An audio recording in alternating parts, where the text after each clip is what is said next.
The massive alien vessel descended through Earth's atmosphere like a falling star, its hull gleaming with an otherworldly metallic sheen that reflected the morning sun.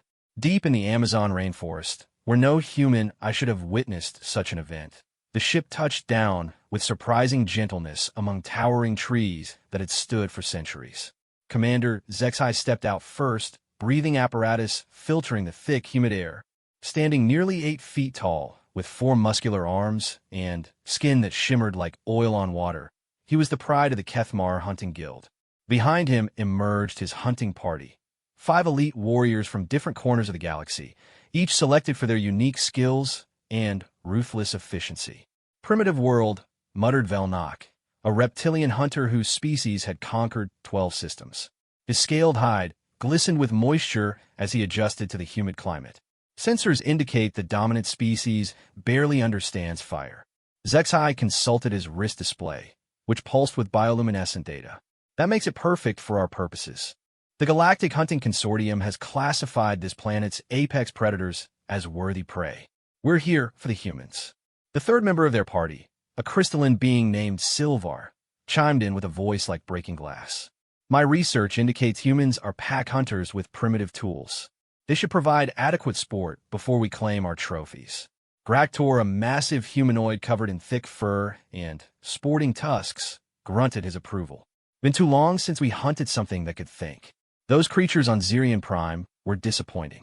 The final member, a shadow-like entity called Nixare, flickered between visible and invisible as she spoke. "I've studied their hunting patterns from orbital observations. They're clever for primitives, but they rely heavily on tools. Strip away their weapons, and they're just soft meat." Zexai nodded, satisfied with his team's assessment. The Galactic Hunting Consortium had been seeking new challenges for its elite members, and Earth's humans had caught their attention after intercepted radio signals revealed a species that created stories about hunting dangerous prey. It seemed fitting that they would become prey themselves. "Remember the rules," Zexai announced as his team checked their equipment. "We use only basic weapons to ensure fair sport. No energy weapons, no technological advantages beyond what's necessary for survival. We hunt them as they would hunt us." Each hunter carried weapons appropriate to their style. Zexai wielded 4 curved blades designed for his 4 arms. Velnok carried a spear tipped with poison from his homeworld. Silvar bore crystalline, throwing weapons that could slice through steel. Graktor hefted a massive warhammer, and Nixare carried daggers coated with a paralytic agent. Their ship's AI had identified this region of the forest as containing isolated human settlements.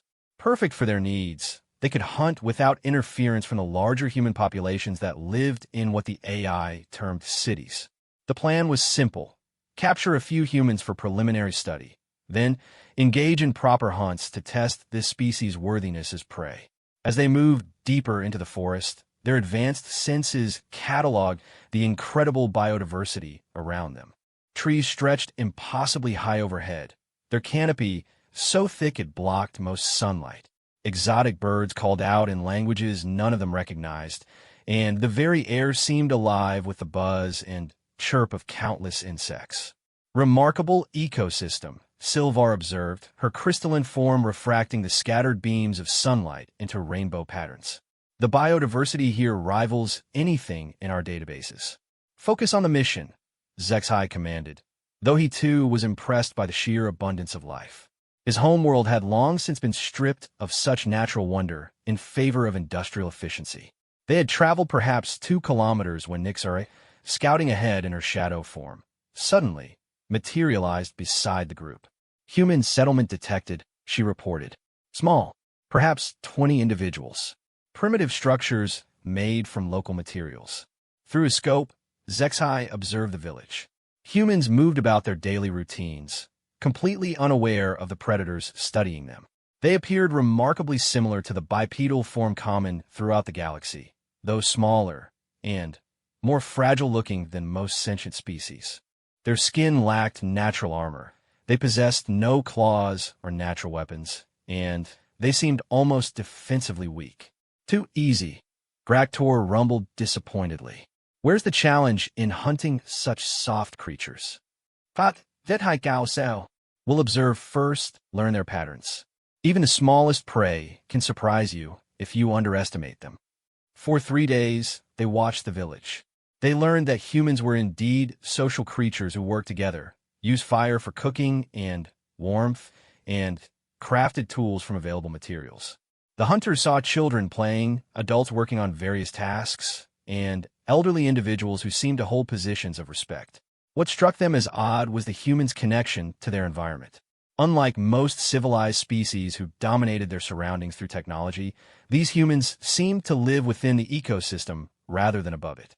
They took only what they needed, used every part of what they harvested, and showed a surprising understanding of the forest rhythms. They're more sophisticated than initial scans indicated, Velnock observed after watching a human craft a complex trap for catching fish. Their tool usage shows genuine intelligence. Which makes them better prey, Zexai replied. Intelligence without technology or natural weapons. They'll have to rely on cunning alone. On the 4th day, they decided to make their move. The plan was to capture one human for questioning, learn about their capabilities, and then begin the actual hunt. They chose their target, a young adult male who often ventured slightly away from the village to collect water from a nearby stream. As the human knelt by the water's edge, filling containers made from hollowed gourds, the hunter struck. Nixare appeared behind him in her shadow form, while Velnock emerged from the opposite direction. The human's head snapped up at the sound of movement, his eyes widening as he took in the alien forms. What happened next surprised them all. Instead of freezing in terror or attempting to flee blindly as expected, the human dropped his water containers and moved with fluid grace toward a position that would give him better footing and multiple escape routes. His eyes darted between the two visible threats while his hands reached for something at his waist, a simple knife made from sharpened metal. Interesting, Zexai murmured from his concealed position. He's assessing threats and seeking tactical advantage. This one is training. The human called out in his primitive language, probably alerting his tribe, but his voice carried no panic. It was the controlled shout of someone accustomed to danger. When Velnock advanced with his spear, the human didn't retreat. Instead, he picked up one of the water containers and hurled it with surprising accuracy, forcing the reptilian hunter to dodge. Using that moment of distraction, the human sprinted toward denser vegetation where larger beings would have trouble following. His movement was economical and purposeful, avoiding obstacles that would slow him while choosing paths that would hinder pursuit. He's better than expected, Nixare admitted as she gave chase in her shadow form. Most species panic when confronted with superior predators, but the human had vanished into the thick undergrowth with an ease that spoke of intimate knowledge of the terrain. When the hunting party regrouped, they had to admit their first attempt at capture had failed completely. Clever little creature, Graktor said with grudging respect. He used the environment against us. And he'll warn the others, Silvar pointed out. Our advantage of surprise is gone. Zexai considered their options. The mission parameters had just changed, but perhaps that was for the better. A prey species that could adapt and think tactically would provide the kind of challenge the consortium was seeking. Good, he decided. Now we'll see what humans can do when they know they're being hunted. When they approached the village again, they found it transformed. The humans had not fled as expected. Instead, they had organized. Lookouts were posted in elevated positions. Improvised barriers had been erected at likely approach routes. And the humans moved with coordinated purpose that spoke of practiced emergency procedures. Most impressive of all, they had sent their young and elderly toward the village center, while able-bodied adults formed a defensive perimeter. This wasn't the random panic response the hunters had expected from a primitive species. This was organized resistance. They're treating this as warfare, Velnock observed with surprise. How do they even know what we are? The answer came when one of the human lookouts spotted their position and called out. Instead of words of alarm, the human used a complex series of calls that were clearly a communication system. Other humans responded with similar calls from different positions, creating a network of information sharing that covered the entire village area. Communication network, Silvar realized. They're coordinating their response across multiple positions. This level of organization suggests. Her words were cut off by a sharp whistle in the air. Graktor roared in pain and anger as a sharpened wooden spear embedded itself in his shoulder. The throw had come from a position nearly 100 meters away, launched with enough force to penetrate his thick hide. Impossible, Nixra hissed. That was a precision strike at extreme range, using primitive weapons. More projectiles followed. Arrows made from local materials, spears with fire-hardened points, and stones thrown with sling-like devices. The humans had turned their knowledge of local resources into an artillery barrage that forced the alien hunters to take cover. But what truly shook the hunters was the realization that they were being flanked. The visible defenders were just one element of the human response. Other humans had used the thick jungle canopy to position themselves for attacks from unexpected angles. A rope snare dropped around Velnok's ankle, yanking the reptilian hunter off balance.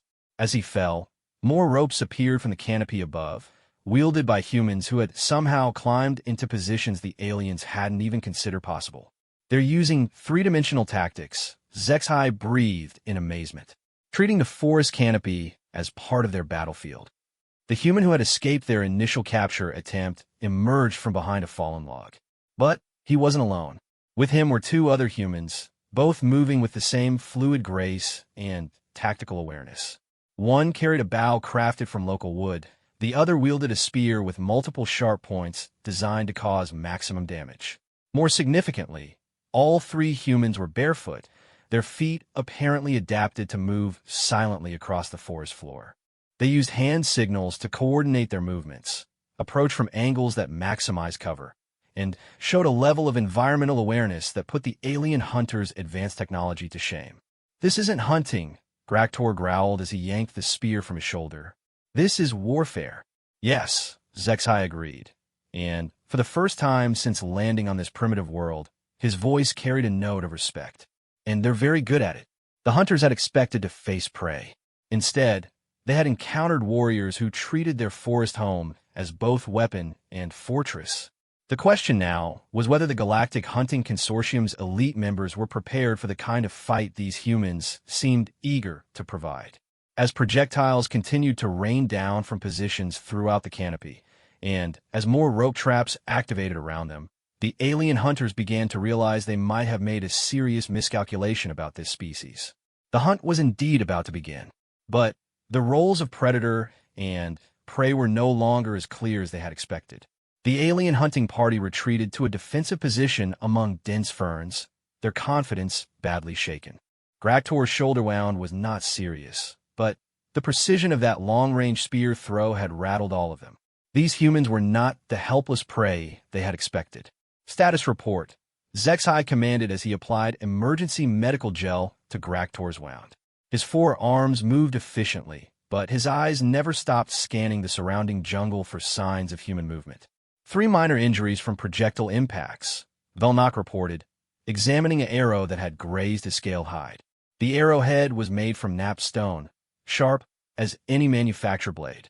Their accuracy with primitive weapons exceeds anything in our databases. Nixra flickered between visible and shadow form as she scouted their perimeter. I count at least 15 humans maintaining surveillance on our position. They're using the canopy to move without ground-level detection. I've never encountered a species so adapted to three-dimensional forest warfare. More than that, Silvar added, her crystalline form dimming with concern. They're not just defending randomly. There's sophisticated coordination happening. Watch. She pointed toward a distant treetop where a human figure was barely visible. As they watched, the human made a series of gestures to another human in a different tree. That second human then communicated with a third, and the message traveled around the jungle in a complex relay system. They're passing tactical information, HFY realized. Position updates, movement plans, probably intelligence about our capabilities. This level of organization suggests military experience. But our intelligence said they were primitives, Graktor protested, wincing as the medical gel sealed his wound. No advanced technology, no space travel, no energy weapons. The intelligence was correct about their technology level, Velnok said grimly. But it underestimated their tactical sophistication. They don't need advanced weapons when they can use their environment this effectively. A low whistle echoed through the forest, answered by similar calls from multiple directions. The aliens recognized it as communication, But the complexity was beyond their translation systems.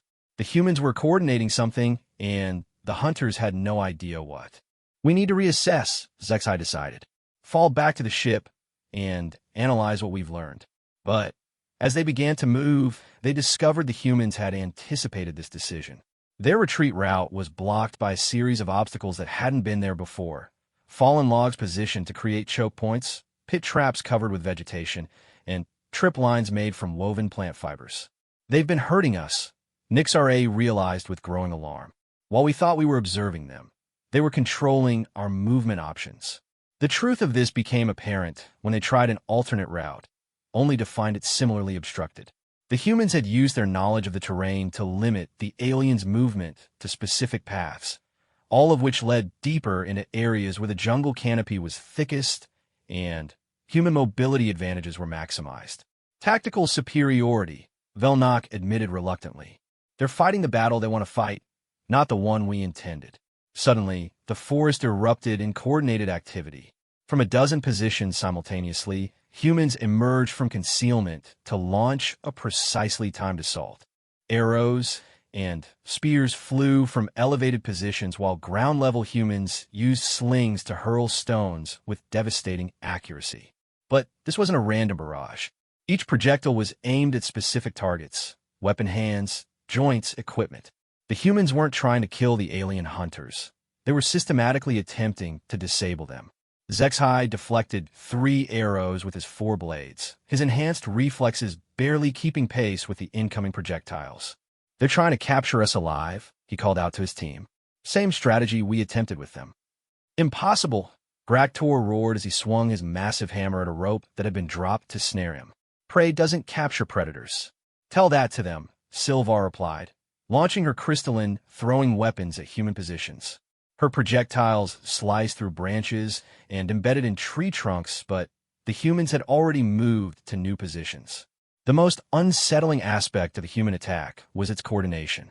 Every movement seemed planned, every position change calculated to maintain maximum pressure while minimizing exposure to alien counterattacks. The humans fought like a single organism with multiple bodies, each part working in perfect harmony with the whole. Nixra attempted to use her shadow form to infiltrate human positions, but found that they had prepared for this as well. Smoke from strategically placed fires created visual barriers that limited her ability to remain invisible. The humans had observed her capabilities during their initial encounter and developed countermeasures. They adapt, she reported with genuine amazement. They saw my abilities once and immediately developed tactics to neutralize them. The battle continued for what felt like hours, but was probably only minutes. The aliens found themselves constantly reacting to human initiatives, never able to seize the tactical advantage. Every time they thought they had identified a weakness in the human position, they discovered it was a deliberately exposed decoy designed to draw them into a more vulnerable position. Finally, Zexai made a command decision. Tactical withdrawal. We need distance to regroup. Using their superior individual strength and technology, the hunting party fought their way out of the immediate combat zone. But their retreat came at a cost. Graktor was limping from a weighted net that had temporarily entangled his legs. Velnok had lost a spear to a human who had somehow disarmed him during close combat, and all of them bore evidence of human accuracy with primitive weapons. When they finally reached a position they could defend, the jungle had gone quiet around them. The humans had not pursued, which somehow felt more ominous than continued attack. They let us go, Sylvar observed. Why? The answer came from Nixra, who had been monitoring human communications as best she could. I think they're studying us, just as we studied them. They wanted to see our capabilities without forcing us to use our most desperate measures. You mean they're learning from this engagement? Zexai said slowly. Gathering intelligence for the next encounter. That's exactly what I mean. The implications were staggering. The humans weren't just defending their territory. They were conducting their own assessment of the alien threat.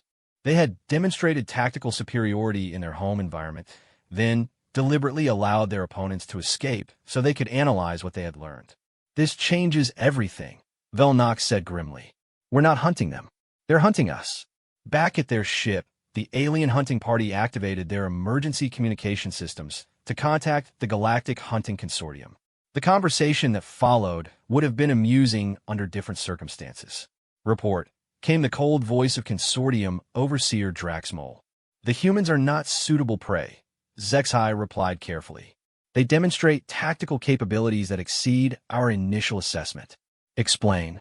Zexai described the encounter in detail.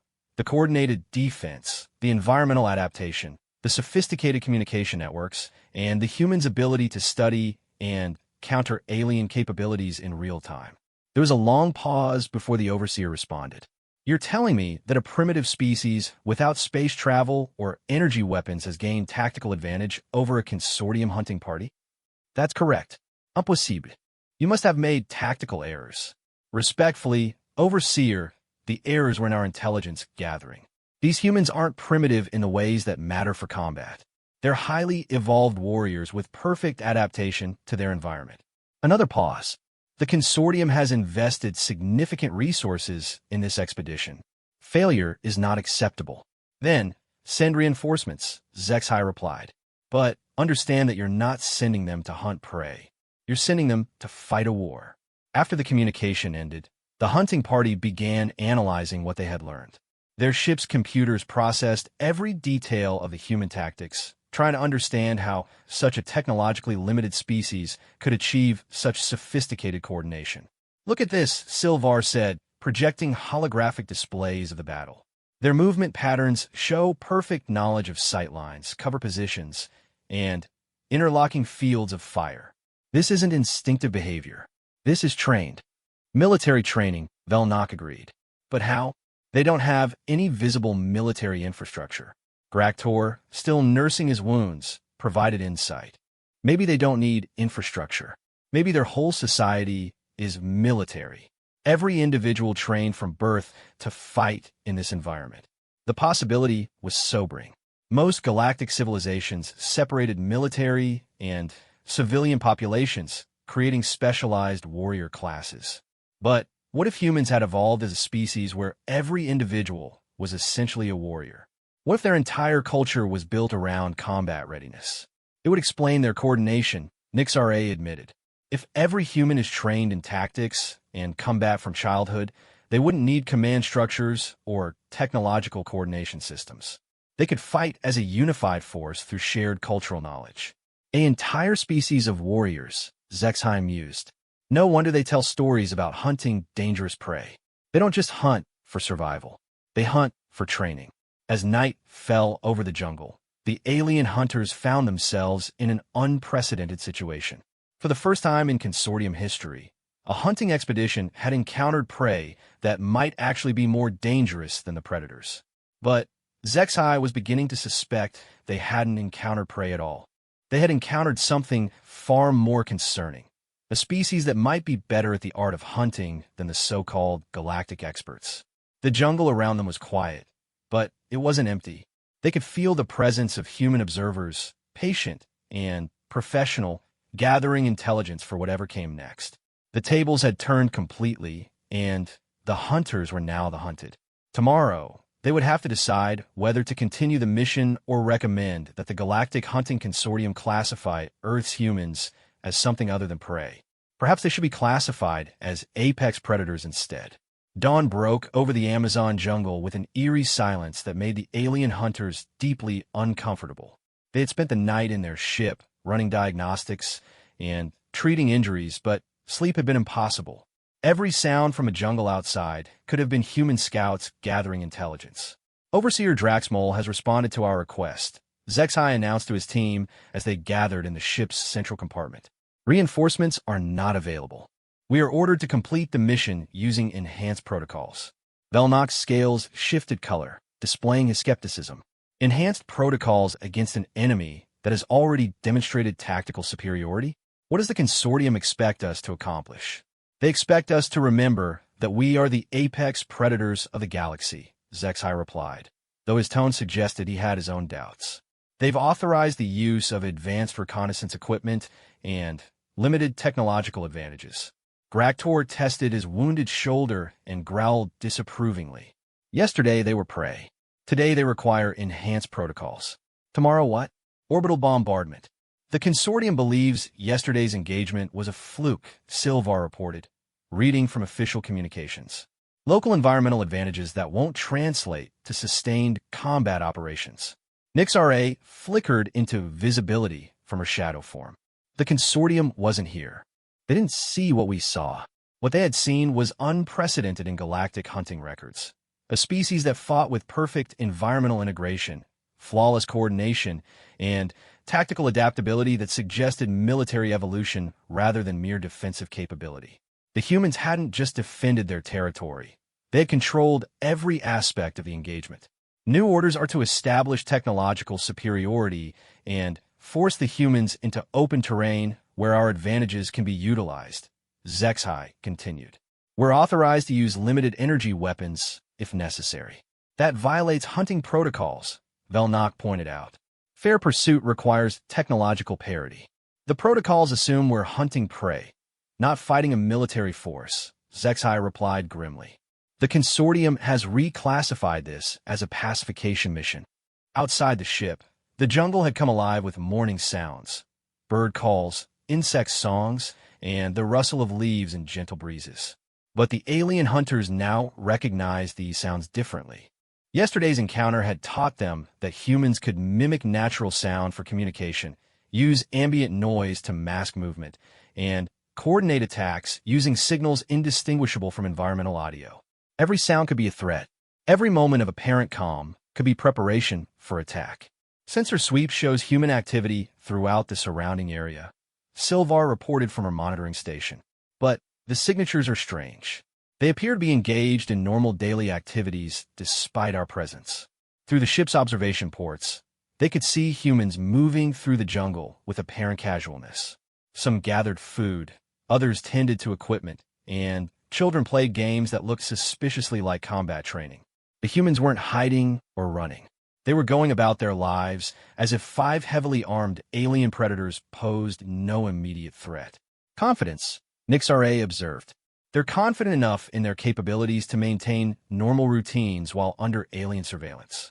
Or it's psychological warfare, Graktor suggested, making us think they're unconcerned while they prepare their next attack. HFY studied the human activity patterns through enhanced surveillance equipment. What he saw troubled him more than yesterday's tactical defeat. The humans moved through their environment with an efficiency and grace that spoke of perfect adaptation. Children who could barely walk were already learning to move silently through underbrush. Adults demonstrated skills that would challenge trained alien operatives, climbing impossible trees, tracking using techniques the ship's computers couldn't analyze, and crafting tools from materials that sensors had classified as unusable. Most concerning was their apparent lack of hierarchy. The aliens had expected to identify leaders, command structures, or specialized roles. Instead, they observed a society where every individual seemed capable of every function: combat, crafting, resource gathering, surveillance, and tactical coordination.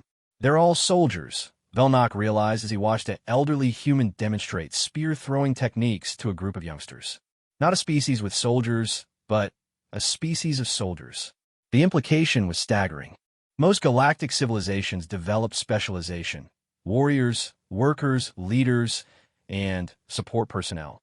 But humans seem to have evolved as universal specialists, each individual capable of fulfilling any role necessary for survival. It explains their coordination, Silvar added. They don't need command hierarchies because they all understand tactics. They don't need specialists because they're all specialists. The alien hunters spent the morning observing and planning. Their new strategy involved using technological advantages to force humans out of their optimal environment and into open areas where superior alien strength and equipment would provide decisive advantages. But as they prepared to implement this plan, they made a disturbing discovery. The humans weren't just maintaining normal routines. They were improving their defensive positions. What had been a simple village yesterday was becoming a fortress today, and the construction was happening with remarkable speed and efficiency. Look at this, Nix_A reported, projecting surveillance images. They've reinforced defensive positions, created new obstacles, and established what appears to be a comprehensive early warning system. The humans had woven nearly invisible trip wires throughout the jungle approaches, created camouflaged barriers that would channel any attack into predetermined kill zones, and positioned observers in trees that provided overlapping coverage of all approach routes. Most impressively, they had accomplished this while maintaining the appearance of normal daily activities. They're militarizing their entire environment, Zexai observed, and they're doing it without disrupting civilian life because there are no civilians. They're all combatants. When the alien hunting party finally launched their technological assault, they discovered the humans had prepared for this as well. The aliens' plan involved using energy weapons to destroy key trees and create open areas where their advantages would be decisive. They succeeded in toppling several massive trees, creating clearings where human mobility would be limited. But the humans adapted instantly. Instead of being trapped in the open, they used the fallen trees as cover for new defensive positions. The clearings became kill zones where humans could concentrate fire from protected positions along the perimeter. What the aliens had intended as advantageous terrain for themselves became advantageous terrain for their opponents. They turned our strategy against us, Velnok said with grudging admiration as projectiles rained down from positions the humans had established minutes earlier. Again, Graktor added, dodging a spear thrown with enough force to crack the tree trunk where it landed. They did it again. The battle that followed was unlike anything in Galactic hunting records. The aliens had technological advantages, but the humans had terrain advantages, coordination advantages, and tactical advantages. Every alien strength was met by a corresponding human counter-strategy. When Zexai attempted to use his four-armed fighting style for close combat superiority, he found himself facing humans who fought as coordinated teams, supporting each other in ways that neutralized his additional limbs. When Velnok used his natural speed and agility, humans used traps and obstacles to limit his movement options. When Sylvar employed her crystalline projectiles, humans used shields made from local materials that somehow deflected her attacks. Most frustrating was their response to Nixare's shadow form. The humans had prepared not just smoke and fire to limit her invisibility, but had also created sound-based detection methods using hollow gourds filled with small objects that rattled when disturbed by movement. They had observed her abilities once and developed multiple countermeasures. They're learning faster than we are, Nixare admitted as she materialized beside her teammates, forced out of shadow form by human countermeasures. Every tactic we use, they adapt to within minutes. The engagement lasted hours, with neither side able to achieve decisive advantage. The aliens had superior individual capabilities, but the humans had superior collective coordination. Every alien strength was systematically countered by human tactics that seemed to evolve in real time. Finally, as afternoon wore toward evening, something unprecedented happened. A single human emerged from the jungle and approached the alien position. He walked openly without weapons, his hands visible and empty, but he moved with the fluid confidence that all humans seem to possess, and his approach was clearly intentional rather than accidental. Trap, Graktor rumbled, raising his warhammer. Wait, Zexai commanded. Let's see what this is about. The human stopped at speaking distance and began to communicate. His language was incomprehensible to the alien translators, but his tone was calm and measured. He gestured toward the battleground, toward the alien positions, and toward his own people. Then he did something that surprised them all. He sat down. He's initiating communication, Sylvar realized. He wants to talk. Prey doesn't negotiate, Velnok objected. Neither does a military force in a superior position, Zexai replied thoughtfully. Unless they have something other than combat in mind. The human waited patiently, apparently willing to sit there indefinitely. His posture was relaxed, but alert, and his positioning was perfect for rapid movement in any direction if the aliens chose to attack. Even his attempt at communication was tactically sound. He's not acting like prey or enemy, Nixare observed. He's acting like a professional soldier seeking terms. After several minutes of consideration, Zexai made a decision that would have shocked the Galactic hunting consortium. He set down his weapons and approached the human for discussion. The conversation that followed would change everything about how galactic civilization viewed Earth and its inhabitants. But First, it would change how 5 alien hunters viewed themselves and their assumptions about predators, prey, and the nature of strength itself. The human had come to negotiate not surrender, but something far more complex and disturbing. He had come to offer a different kind of hunt entirely, one where the roles would be permanently reversed and the aliens would discover what it truly meant to be prey. The human who had approached for negotiations was different from the others the aliens had observed. He was older, perhaps 40 Earth years, with scars that spoke of extensive combat experience. His bare feet were heavily calloused, adapted to jungle terrain in ways that suggested a lifetime of environmental integration. But most striking were his eyes, calm, intelligent, and completely unafraid. HFY activated his universal translator, hoping the human's language had enough context for basic communication. The device struggled with the complexity of human speech patterns, but eventually produced rough translations. "I am Miguel," the human said, his voice carrying the authority of command without arrogance. "I speak for my people. You are hunters, yes? You came here to hunt us." "We are explorers," HFY replied carefully, though the translator made his multi-tonal language sound harsh and mechanical. "We seek understanding of your species." Miguel smiled, and the expression was somehow more unsettling than hostility would have been. "You brought weapons to seek understanding? You attacked our scouts to learn about us? Your people have strange methods of exploration." The human's directness caught HFY off guard. Most species, when confronted by obviously superior alien technology, showed some form of submission or fear. Miguel displayed neither. He spoke as an equal addressing equals, despite the technological disparity. "You are correct," HFY admitted after a moment. "We came to hunt your species, but we have learned that you are not the prey we expected." "No," Miguel agreed. "We are not prey. The question now is, what are you?" The question hung in the air with implications that made all 5 alien hunters uncomfortable. In 2 days of contact, their assumptions about predator and prey had been systematically dismantled by species they had classified as primitive. "You wish to negotiate," HFY said, steering the conversation towards safer ground. "What terms do you propose?" Miguel gestured toward the jungle around them. "This is our home. You invaded it. By our laws, that makes you the hunted, not the hunters. But we are civilized people.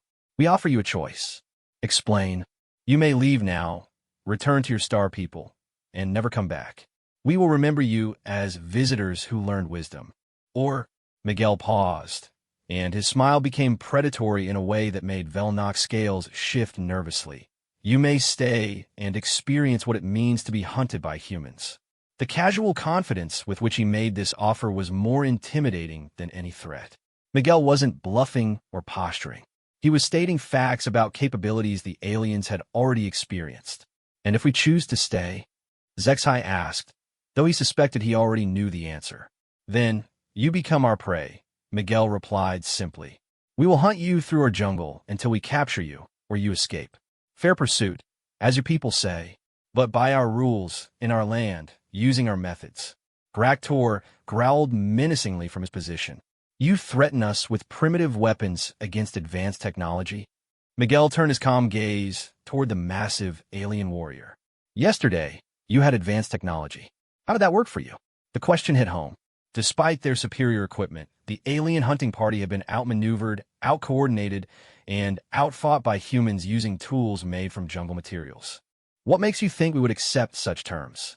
Nixra asked, flickering between visible and shadow form in an attempt to intimidate. "Because you are hunters," Miguel replied, apparently unimpressed by her abilities. "Real hunters seek worthy challenges. We offer you the greatest challenge your people have ever faced, being hunted by a species that has perfected the art of hunting." Silvar's crystalline form chimed with agitation. "You speak with great confidence for primitives who have never left their world. Have we not?" Miguel asked, and for the first time his expression showed amusement. "How do you know what we have or have not done? You have been studying us for days, but what have you really learned?" The question was troubling because it highlighted a gap in their intelligence. The aliens had observed human behavior, but hadn't truly understood it. They had seen tactics and coordination that suggested military evolution, but they hadn't considered what might have caused such evolution. Your people show evidence of advanced tactical training, Zexai said carefully. Military coordination beyond what would be expected from isolated primitives. How do you explain this? Miguel's smile widened. We have been here a long time. We have faced many predators. Some from Earth, some from elsewhere. We have learned to survive by becoming better predators than those who hunt us. The implication was staggering. You've encountered other off-world hunters? Many, Miguel confirmed. Your people are not the first to consider humans easy prey. But you might be the first to learn the truth before it's too late. The alien hunting party exchanged glances loaded with new understanding.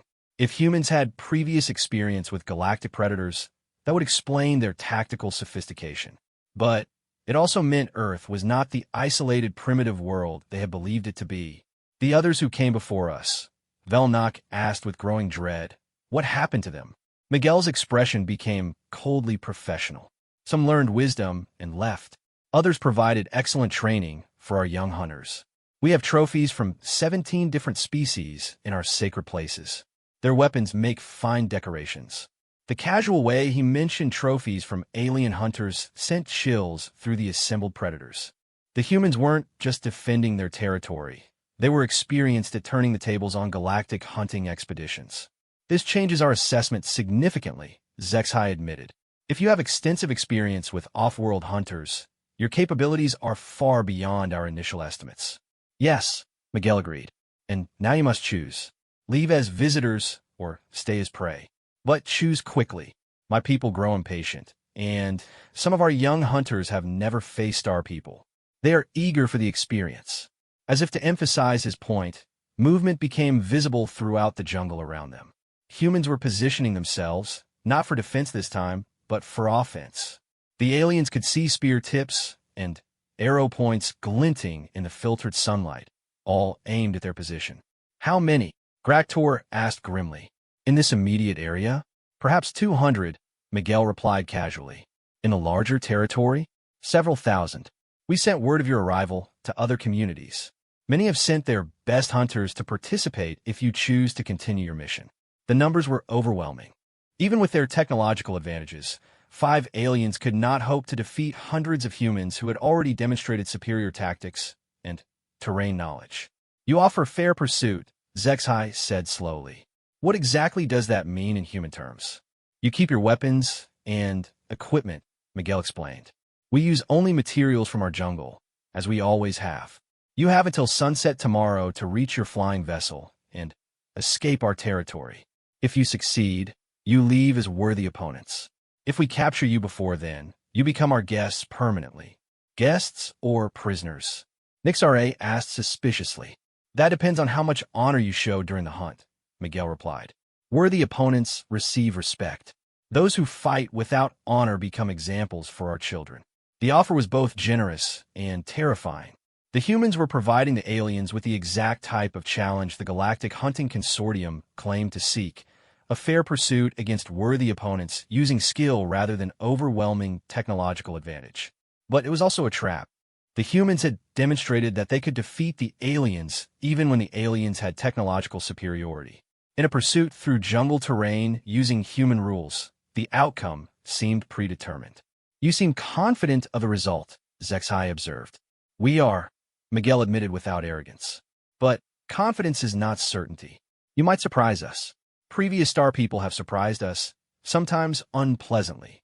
That's why we offer choice instead of simply beginning the hunt. Velnok stepped forward. And if we choose to leave, how do we know you won't attack us as we attempt to depart? Because we gave our word, Miguel replied simply.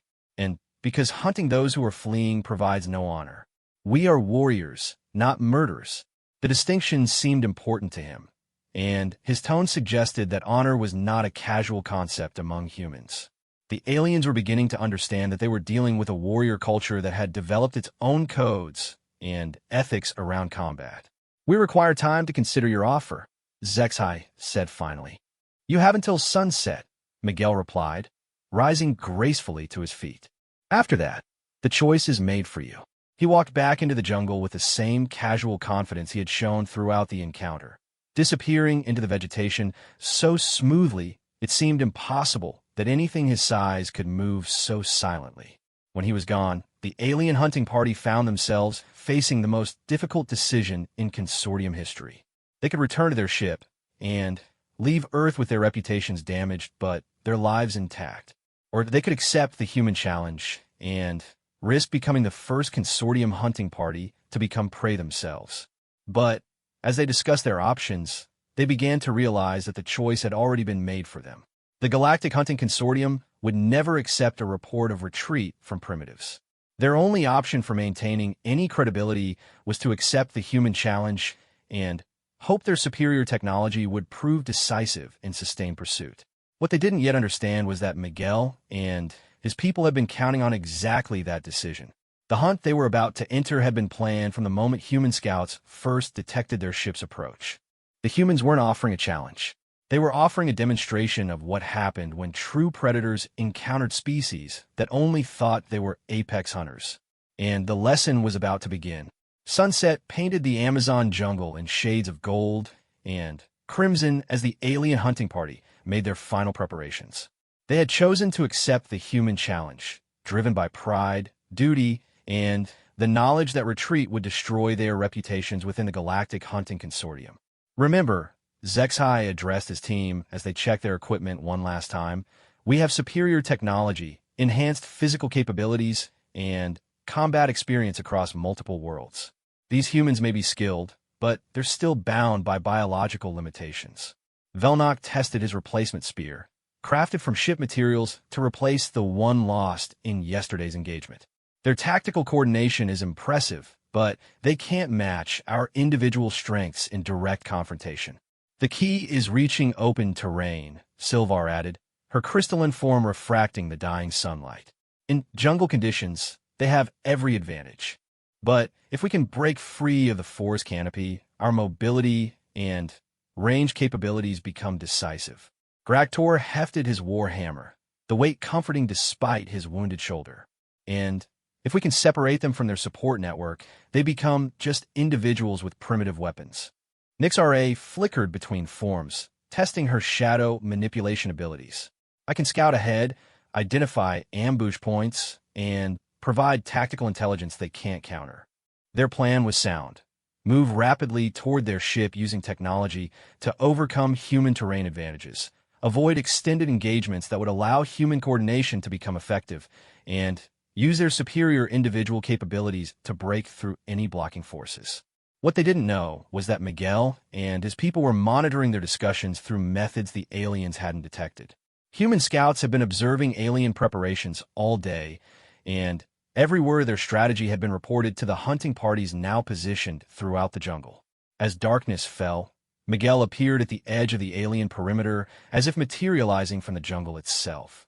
"The time has come," he announced. "You have until dawn to reach your vessel. The hunt begins now." He melted back into the shadows before any of the aliens could respond, leaving them alone in a jungle that suddenly felt far more hostile than it had moments before. "Move out," HFY commanded, activating his low-light vision enhancement.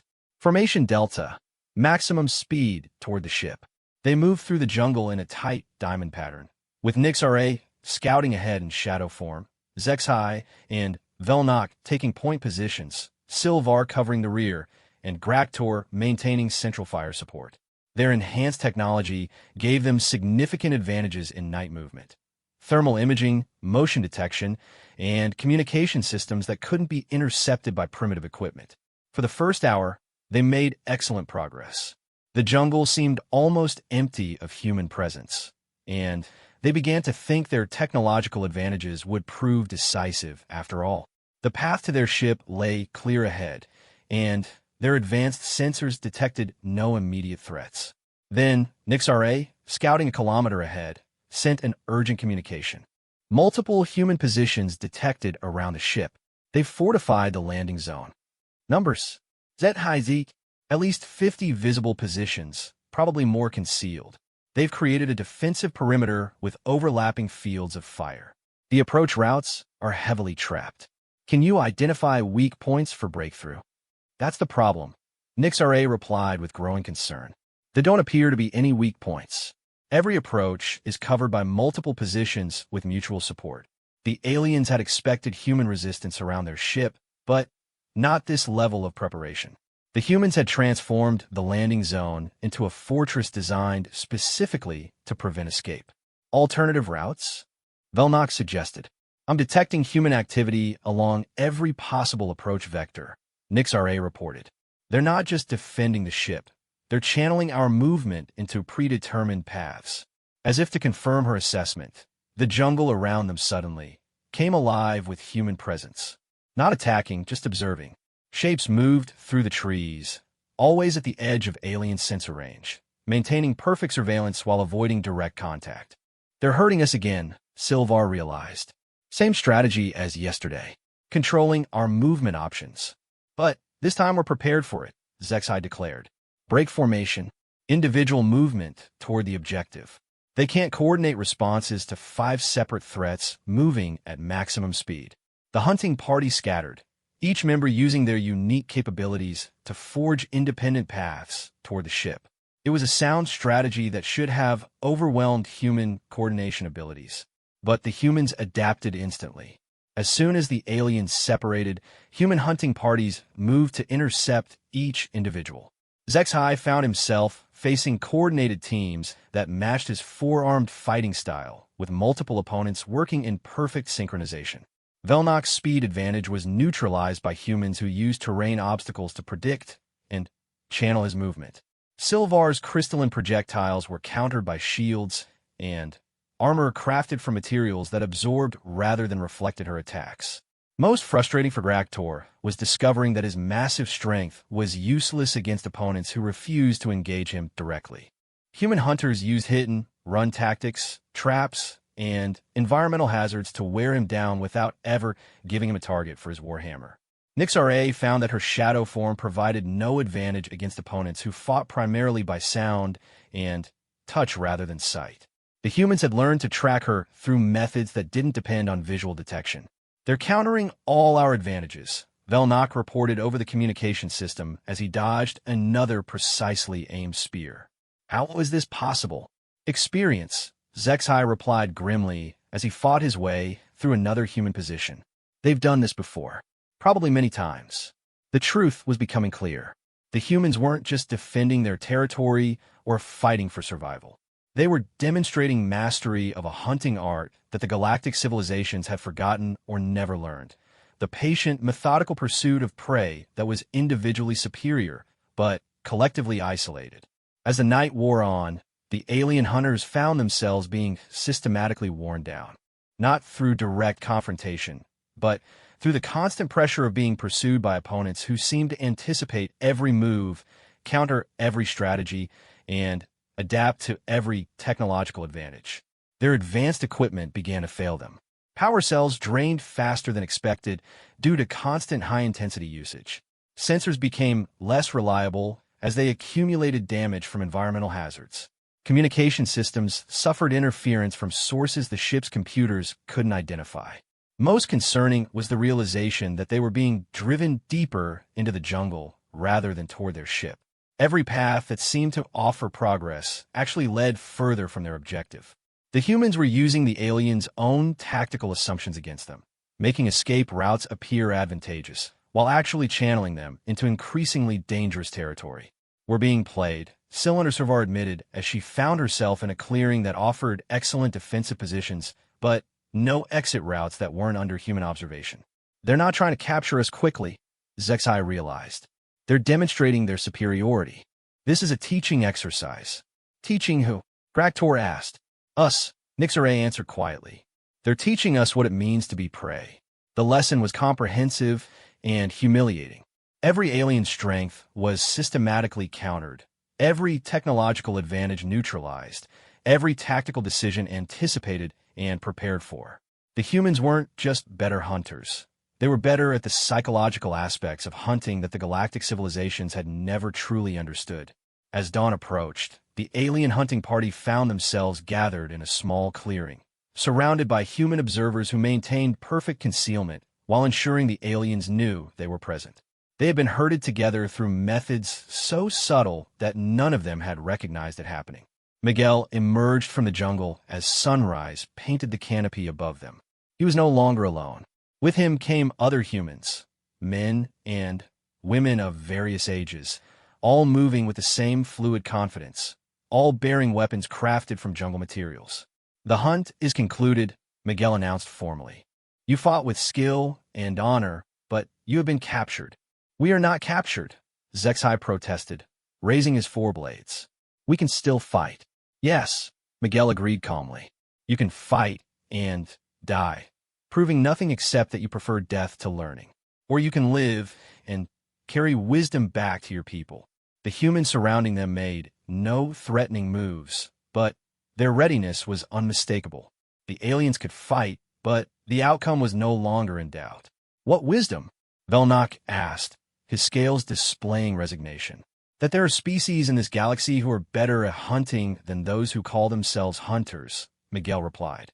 "That technology is no substitute for understanding. That the greatest predators are those who know how to turn any environment into their advantage." Silvar's crystalline form dimmed with defeat. "What happens to us now?"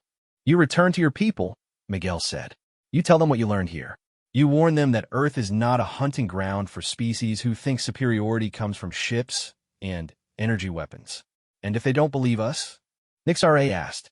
Miguel smiled, and the expression held promises that none of the aliens wanted to contemplate.